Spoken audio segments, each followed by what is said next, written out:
जय हिंद प्यारे विद्यार्थियों। करंट अफेयर्स की इस क्लास में आप सभी का स्वागत है। करंट अफेयर्स की श्रृंखला का यह आज 27वां वीडियो है। इसके पश्चात वन लर्नर फॉर्म में एक अंतिम वीडियो और आएगा। उसके बाद हम सभी लोग वर्ष 2023 के करंट अफेयर्स के वस्तुनिष्ठ प्रश्नों की चर्चा करेंगे। आज की क्लास का पहला प्रश्न है कि प्रधानमंत्री नरेंद्र मोदी 25 अगस्त 2023 को किस देश के प्रतिष्ठित the grand cross of the order of honour से सम्मानित किया गया है? तो ग्रीस के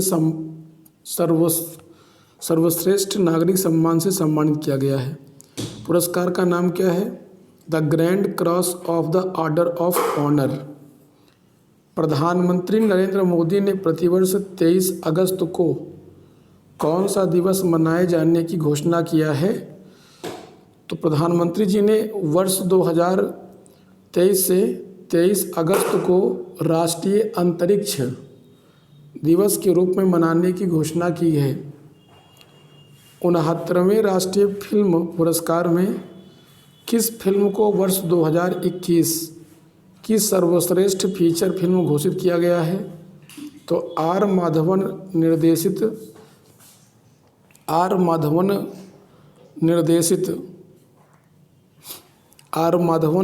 द्वारा निर्देशित फिल्म का नाम है रॉकेटरी द नाम्बी इफेक्ट नाम है।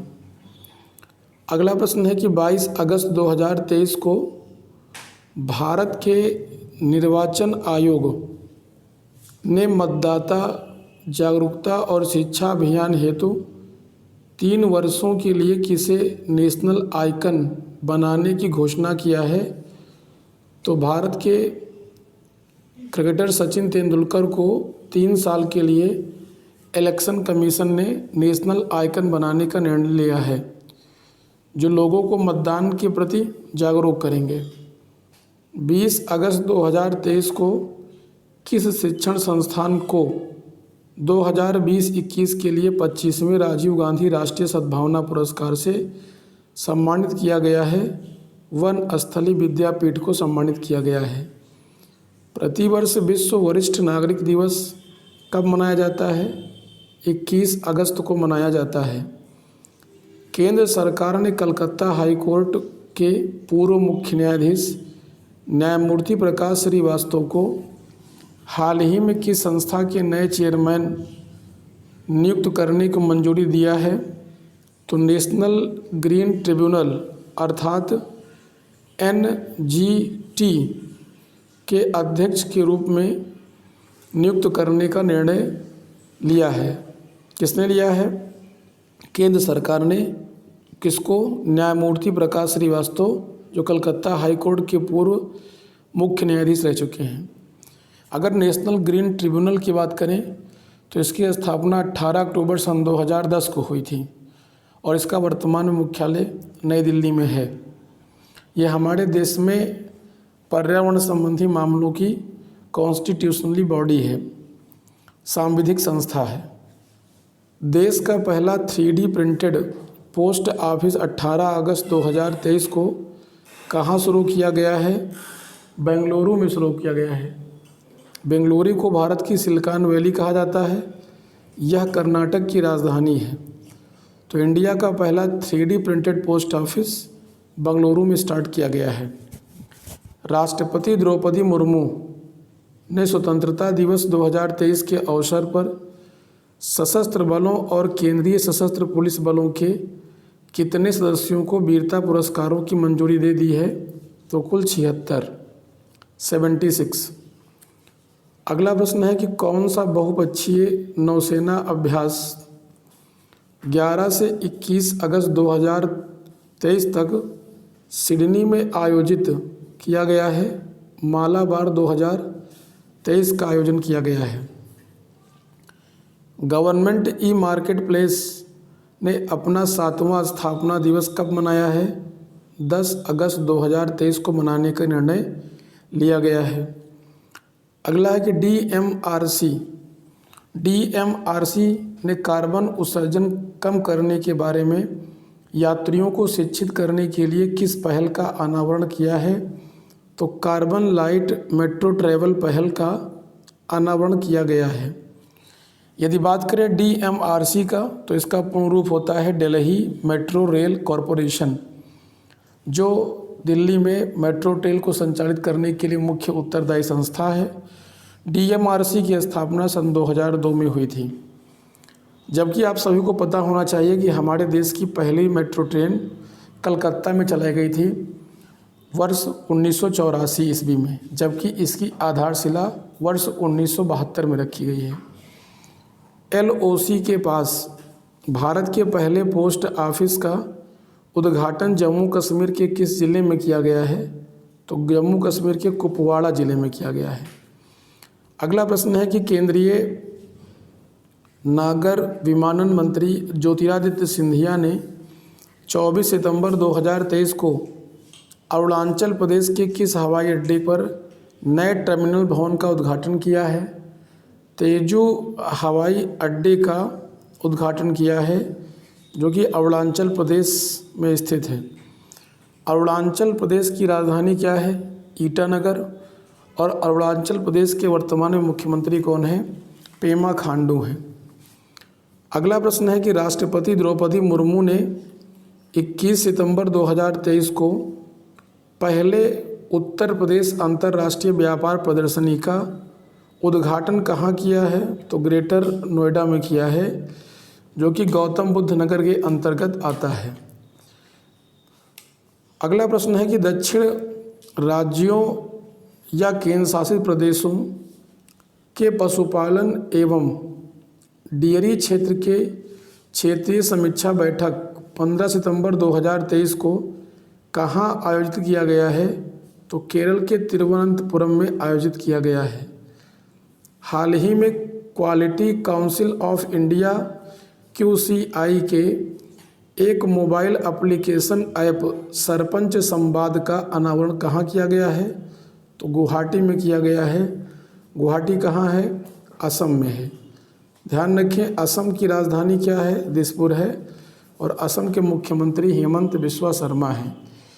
तो हाल ही में क्वालिटी काउंसिल ऑफ इंडिया की एक मोबाइल एप्लीकेशन सरपंच संवाद गुवाहाटी में लॉन्च की गई है। केंद्र सरकार 14 सितंबर 2023 को किन राज्यों के किसानों के लिए फसल वर्ष 2023-24 में अफीम पोस्त की खेती के संबंध में लाइसेंस की वार्षिक लाइसेंसिंग नीति की घोषणा किया है? तो मध्य प्रदेश, राजस्थान और उत्तर प्रदेश के संबंध में लाइसेंस की वार्षिक लाइसेंसिंग नीति की घोषणा की गई है। अगला प्रश्न है कि केंद्रीय मत्स्य पालन, पशुपालन एवं डेयरी मंत्री, यहाँ परसोत्तम लिखा बल्कि पुरुषोत्तम होना चाहिए, पुरुषोत्तम रूपाला ने 14 सितंबर 2023 को ICSR और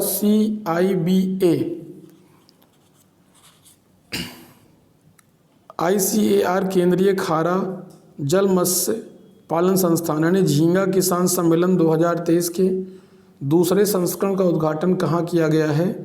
गुजरात के नवसारी कृषि विश्वविद्यालय में किया गया है।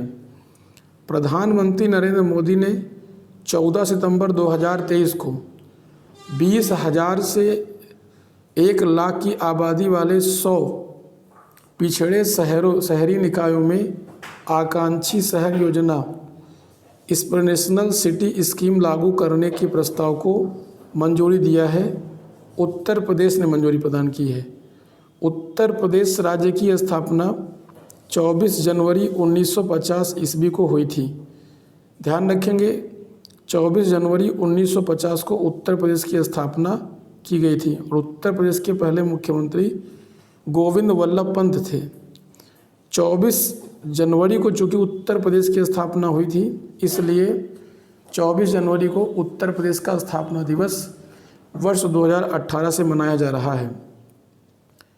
रक्षा मंत्री ने 26 सितंबर 2023 को 13वें हिंद प्रशांत सेना प्रमुख सम्मेलन का 13th Indo Pacific आर्मीज chief conference IPACC का उद्घाटन किया गया है? नई दिल्ली में किया गया है, जो कि भारत की राजधानी है। प्रधानमंत्री नरेंद्र मोदी ने 23 सितंबर 2023 को किस अंतर्राष्ट्रीय क्रिकेट स्टेडियम का शिलान्यास किया है? तो वाराणसी अंतर्राष्ट्रीय क्रिकेट स्टेडियम का शिलान्यास 23 सितंबर 2023 को किया गया है। राष्ट्रीय और अंतर्राष्ट्रीय महत्व के विभिन्न कानूनी विषयों पर सार्थ संवाद और चर्चा के लिए किस सम्मेलन का आयोजन 23 सितंबर 2023 को नई दिल्ली में किया गया है? अंतर्राष्ट्रीय अधिवक्ता सम्मेलन 2023 में किया गया है। भारत की G20 अध्यक्षता में अवसंरचना कार्य समूह की चौथी बैठक 21 से 22 सितंबर 2023 को कहाँ आयोजित की गई है? तो मध्य प्रदेश के खजुराहो में आयोजित की गई है। ध्यान रखें कि खजुराहो मंदिरों का निर्माण चंदेल वंश के शासकों के द्वारा करवाया गया था। अगला प्रश्न है कि किस संस्था ने 26 सितंबर 2023 को ट्रांसजेंडर व्यक्तियों का कल्याण सुनिश्चित करने के लिए केंद्र एवं राज्य सरकारों को एडवाइजरी जारी की है? राष्ट्रीय मानवाधिकार आयोग अर्थात NHRC ने एडवाइजरी जारी की है। राष्ट्रीय मानवाधिकार आयोग की बात करें तो इसकी स्थापना 22 अक्टूबर 1993 ईस्वी को की गई थी। वर्तमान में इसके अध्यक्ष अरुण कुमार मिश्रा हैं।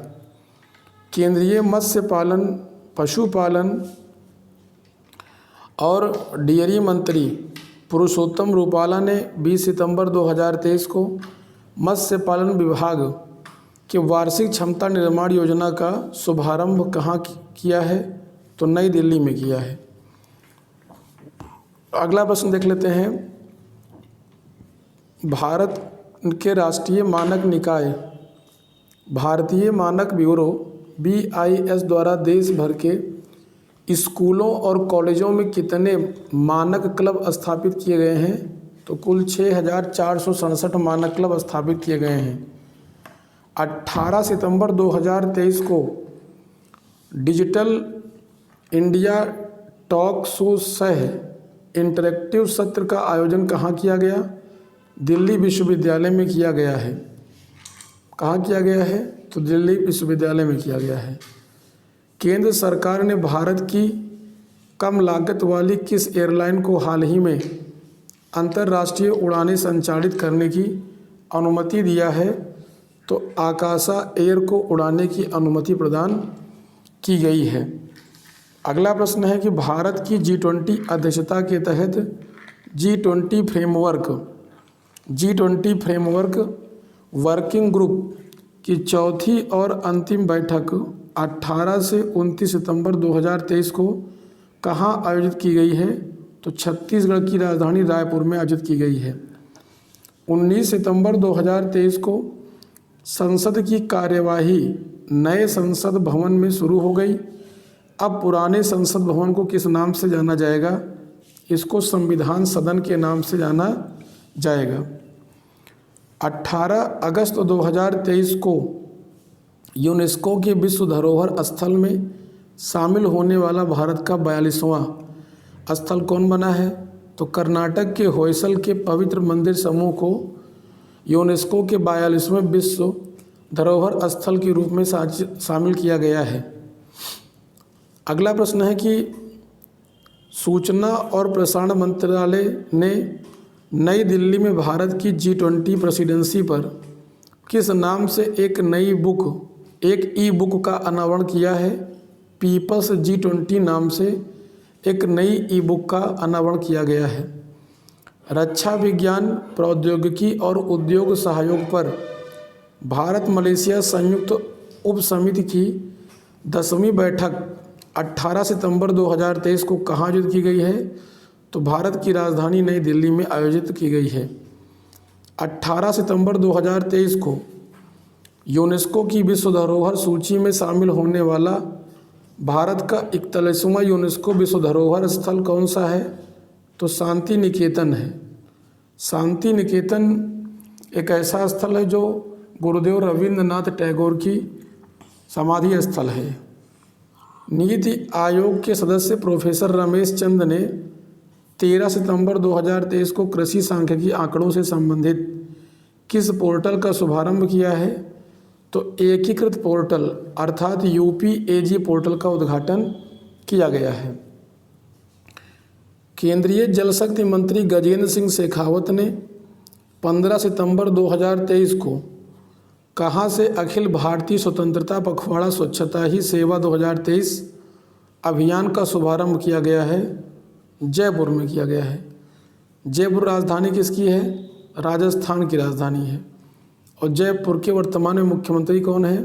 तो अशोक गहलोत हैं। अर्थात राजस्थान के वर्तमान मुख्यमंत्री कौन है? अशोक गहलोत हैं।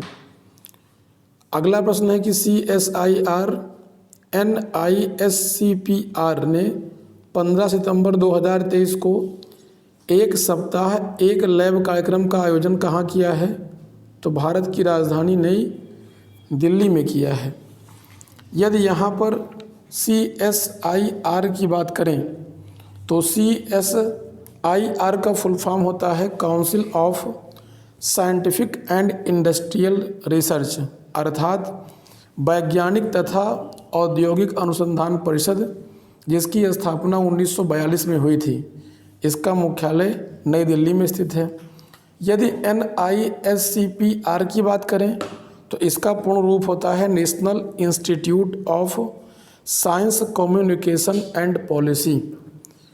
अगला प्रश्न देख लेते हैं कि राष्ट्रपति श्रीमती द्रौपदी मुर्मू ने 13 सितंबर 2023 को आयुष्मान भव अभियान के साथ आयुष्मान भव पोर्टल का शुभारंभ कहाँ किया है? तो गुजरात की राजधानी गांधीनगर में किया है। अगला प्रश्न है कि दिल्ली मेट्रो रेल कॉरपोरेशन 13 सितंबर 2023 को स्वदेशी संचार आधारित ट्रेन नियंत्रण प्रणाली विकसित की है। नियंत्रण प्रणाली विकसित करने के लिए किसके साथ समझौता किया है? तो भारत इलेक्ट्रॉनिक्स लिमिटेड के साथ समझौते ज्ञापन पर हस्ताक्षर किए गए हैं। तो आज के लिए बस इतना रखते हैं। अगर ये क्लास आपके लिए उपयोगी है तो इसको ज़्यादा से ज़्यादा शेयर करें, लाइक करें और इस चैनल को सब्सक्राइब करें। धन्यवाद।